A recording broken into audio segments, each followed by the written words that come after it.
असं बरेचदा होतं की मॉलमध्ये किंवा बाजारात आपण जातो पण काही गोष्टी विसरतो किंवा मिळत नाहीत. तर तसंच काहीसं माझ्यासोबत झालं. काल मॉलमध्ये गेले पण कैरी काही मला मिळाली नाही. तर आज घराखाली भाजीवाला जो आला होता त्याच्याकडून मस्त कैरी घेतली.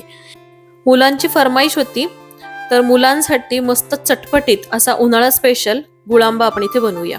कैऱ्या ज्या आहेत त्या थोडा वेळ पाण्यामध्ये ठेवायच्या म्हणजे त्यातली गरमी निघून जाते. स्वच्छ पुसून घ्यायच्या, सालं काढून घ्यायची आणि किसनीचे जे मोठे होल असतात तिथून आपण ही कैरी जी आहे ती किसून घेऊया. अगदी 15-20 मिनिटांमध्ये आपला गुळांबा तयार होतो. तर ही कैरी जी आहे ती आपल्याला मोजून घ्यावी लागते, म्हणून एका वाटीचा वापर केलाय. जितकी वाटी कैरी भरली तितकीच वाटी आपल्याला गुळ घ्यायचा आहे. शक्यतो स्टीलच्या कढईचा वापर करा, लोखंडाची कढई वापरू नका.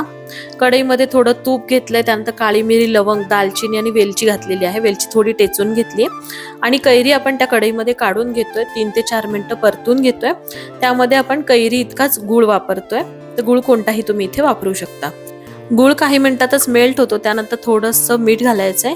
चवीसाठी आपल्याला इथे थोडं तिखट आणि कलर छान येण्यासाठी हळद वापरली आहे. मस्त सगळं मिक्स करून घेतलंय. थोडा घट्टसर झाला की आपला गुळांबा जो आहे तो तयार झालाय. नक्की बनवा.